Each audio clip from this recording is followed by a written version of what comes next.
The Life and Adventures of Santa Claus, Part 6, The Decision That Changed Christmas Forever. What happens when a good deed breaks the strict laws of the forest?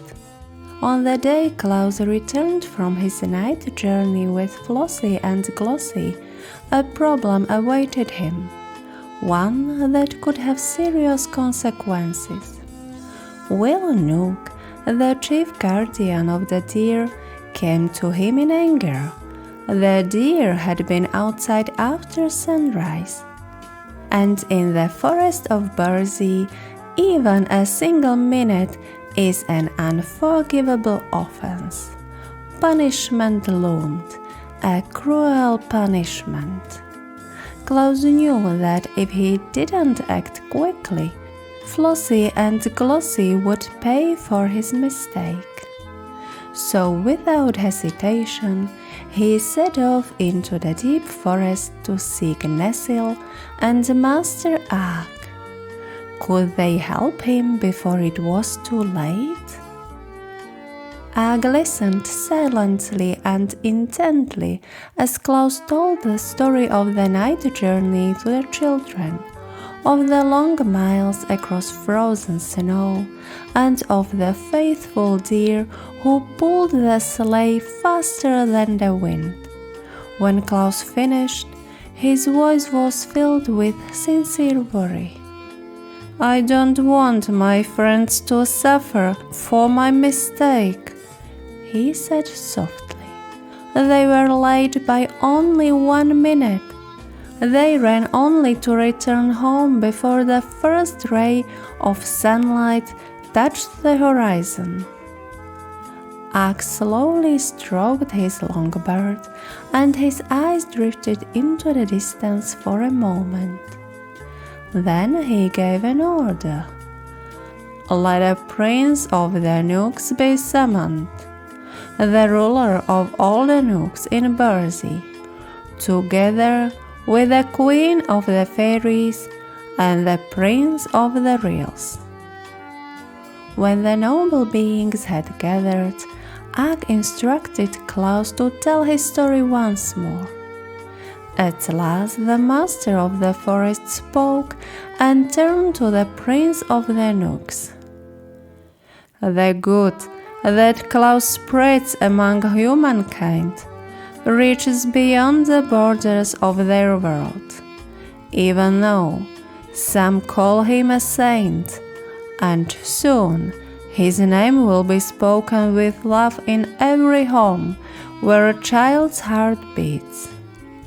He is a child of our forest and belongs to us. You have known him for many years.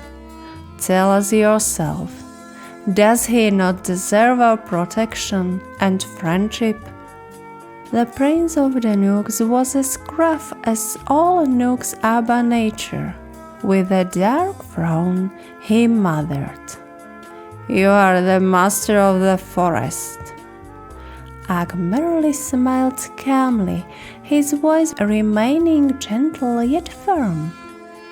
"That's precisely why I see beyond the boundaries of rules. The deer guarded by your company can be of great help to Claus. If they are willing to pull his sleigh, I ask that you allow him to use their strength whenever it is needed." The Prince of the Knooks didn't reply. Then the Queen of the Fairies spoke. "If you grant Ag's request, I shall see to it that your deer suffer no harm wherever they might be outside the forest." The Prince of the Reals followed her words. "To every deer that helps Claus, I will allow to graze on my plants, those that grant strength, speed, and a long life." And the Queen of the Nymphs joined in with a gentle smile. "And the deer that carry Claus's sleigh shall be allowed to bathe in Lake Nars.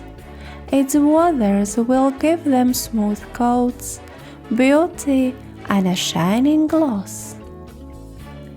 In his heart, the prince of the Knooks felt resistance to breaking the old customs, yet he didn't wish to refuse the request of the immortal beings of the forest. The prince turned to his servants and said in a stern voice, "Summon Will Knook." When the gruff Will Knook appeared before the assembled immortals and heard their request, he immediately protested loudly. His words were harsh and unyielding. "Deer are deer," he declared, "and nothing more. If they were horses, it would be natural to harness them to a sleigh. But no one harnesses deer. They are free, wild beings and serve no one. It would be a humiliation for my deer to work for Claus, an ordinary man, even if he has earned the favor of the immortals." A tense silence fell over the hall. "You have heard him," said the prince of the Knooks, turning to Ak. "There's some truth in his words." But the master of the forest didn't hesitate. "Summon Flossie and Glossie," he said calmly. Moments later, the deer stood before the gathering, their large wise eyes watching the immortals. Ak bent down toward them. "Do you have any objection to pulling Klaus's sleigh?" "Not at all," cried Glossie without hesitation. "We enjoyed the journey very much.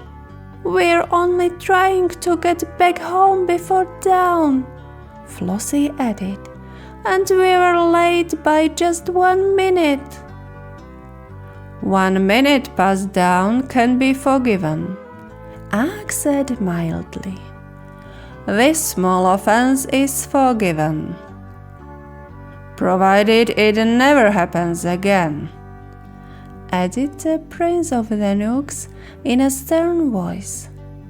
Claus took a deep breath and with a spark of hope in his eyes asked, "And will you allow them to set out with me on the next journey?"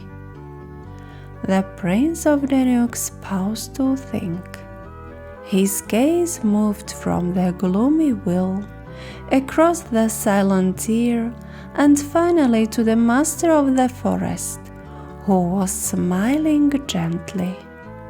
Then the prince slowly rose to his feet, and at that very moment, the whole forest held its breath. At last, the prince of the Knooks declared in a firm voice, "When all of you ask me for this, I shall grant this exceptional favor. The deer may go with Claus once a year on Christmas Eve. However, they must always return to the forest before dawn. Claus may choose up to 10 of them to pull his sleigh. They shall be called reindeer to distinguish them from the other deer. They will bathe in Lake Nares, eat plants that grant strength, speed, and long life, and they shall be under the special protection of the Queen of the Fairies." Then he looked sternly at Will Knook. "And now stop frowning. I have spoken. My words must be obeyed." Ak felt a wave of relief. He knew that even though the decision had been spoken reluctantly, the prince's promise was unbreakable. "When is Christmas Eve?" Claus asked. "In 10 days," Ugg replied. Claus fell silent, thinking. "Then I cannot use the reindeer this year. I don't have enough time to fill my sack with toys." The prince knew that. Ugg said softly. "That's why he chose this very day. You must wait a whole year." Claus sighed sadly. "If only I had the toys the Ugg stole from me. The children shouldn't be left without gifts." "Where are those toys?" asked the master of the forest. "I don't know," Claus replied. "The wicked Ugg hid them somewhere in the mountains." Ugg turned to the queen of the fairies. "Can you find them?" The queen smiled gently and said, "We will try." What do you think, my friends? Will the fairies manage to find the toys the Ugg stole from Claus? Or will the children have to go without toys for an entire year? You will find out in the next part of the story, The Life and Adventures of Santa Claus, and I promise you, it will be truly exciting. With love, your Panda Millie.